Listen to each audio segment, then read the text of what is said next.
정부의 창조경제 추진과 관련해 최근 연구 성과에 대한 관심이 커지고 있습니다.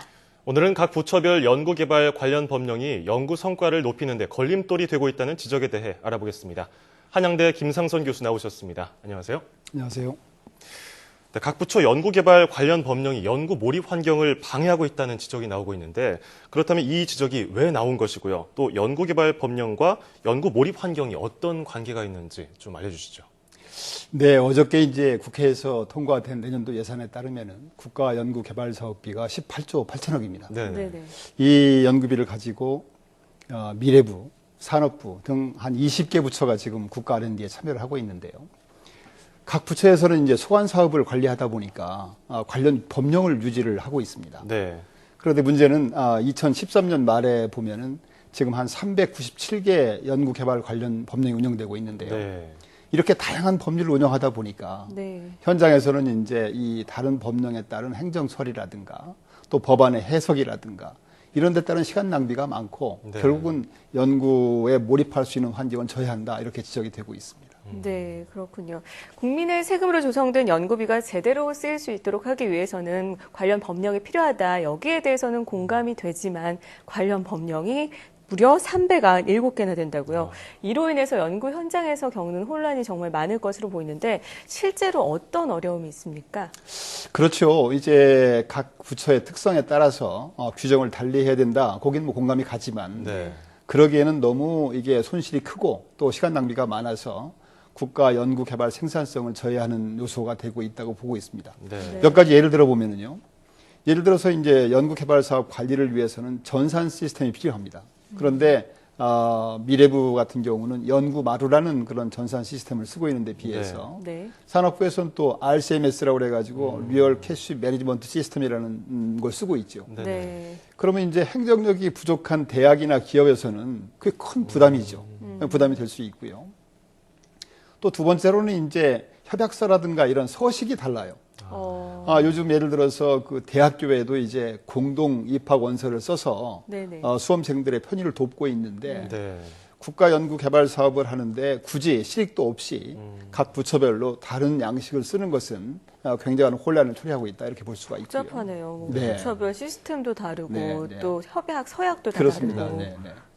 그래서 그리고 이제 또 연구 관리하는 단계에서 국가 연구 개발 사업에 참여하는 자격이라든가 연구비 사용이라든가 또 중간 평가 관리라든가 연구 보고서라든가 이런 그 제반 절차에 있어서도 조금씩 달라요. 부처마다. 그러다 보니까 이제 이걸 적용하기 위해서 또 혼란이 있고요. 심지어는 이제 그 어떤 용어가 또 달리 쓰이는 경우가 있어요. 어떤 특정 기관이나 주체에 대해서 다른 용어를 쓰니까 또 혼란이 있죠. 근데 만약에 어떤 그 중소기업이나 대기업에서 한 개 과제를 하는 것이 아니라 여러 부처 사업을 하게 될 경우를 생각해 본다면은 얼마나 혼란스럽겠습니까? 같은 국민의 세금으로 운영하는 사업들인데 부처마다 모든 기준, 시스템, 뭐 보고 양식이 다르다 보면은 그게 너무 많은 낭비를 초래할 수가 있는 것이죠. 그래서 이제 그런 것들을 빨리 좀 고쳐야 되겠다 하는 지적들이 많이 있는 것입니다. 연구기관들이 이렇게 일원화 안 된 시스템에서 일하고 있는지는 저도 미처 몰랐는데요. 그렇다면 이에 대한 정부의 대책은 뭐가 있습니까?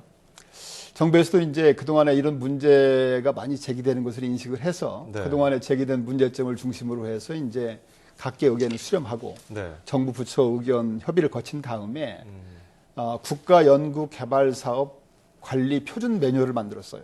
그래서 그 안을 만들어서 최근에 국과심, 국가과학기술심의회 운영위원회에서 심의 의결 확정했습니다. 그래서 이제 이번에 만들어진 그 표준 매뉴얼은 총 그 4개 장 80절, 20절로 구성이 되어 있는데요.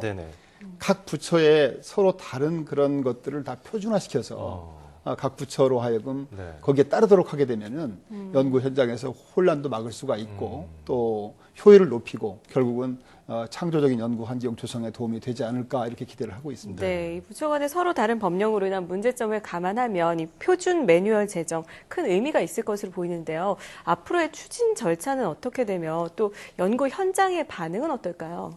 네, 이번에 이제 제정된 표준 매뉴얼에 따르면은 내년 1월 1일 이후부터 각 부처 법령을 개정할 때 이 내용을 적용하는 것으로 지금 규정이 되어 있습니다. 네.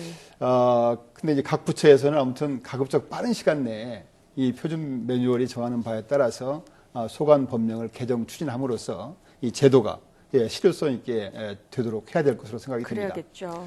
연구 현장 반응이요. 아직은 지금 이제 표준 매뉴얼이 본격적으로 시행되기 전이기 때문에 잘 나타나 있지 않습니다. 그러나 이번에 표준 매뉴얼을 만드는 과정에서 현장의 의견을 충분히 수렴했기 때문에 현장에서도 아마 정부의 이런 노력에 대해서 상당히 좋은 반응을 보일 것으로 생각이 됩니다. 네. 다만 이제 정부에서는 이번 표준 매뉴얼 제정에 만족하지 말고 가급적이면 한 걸음 더 나가서 각 부처별로 지금 운영되고 있는 규정을 하나로 통합할 수 있는 방안은 없는지 이런 것들을 검토함으로 해서 연구 현장이 연구에 몰입할 수 있도록 도와야 된다고 생각을 하고 있습니다. 네. 네, 더불어서 이 관련 법령과 관련해서 정부가 좀 더 신경 써야 될 부분이 있다면 어떤 것들이 있을까요? 네, 좀 안타까운 일인데요. 사실은 이제 연구 규정들이 복잡하고 다양화되다 보니까 현장에 있는 교수나 연구원들이 본의 아니게 연구 규정을 숙지를 못 해가지고 규정을 어기는 일이 생깁니다. 그래서 이제 본의 아닌 범법자가 되고 심지어는 뭐 구속이 되는 사례도 있는데요. 그 정도입니까?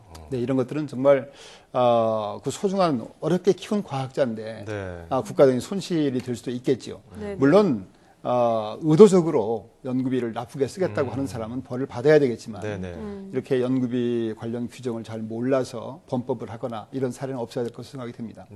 참고로 이제 미국의 그 국립연구재단 NSF 같은 데서는 미국의 전 주를 다니면서 최근에 한 5년, 10년에 나타난 그 잘못 쓴 사례들을 아주 재미있게 쉽게 교육을 합니다. 그래서 사전에 예방하는 노력을 많이 해요. 그래서 우리가 과연 이 감사나 이런 걸 통해서 가서 적발하고 처벌하는 것만이 정답은 아니라고 생각이 됩니다.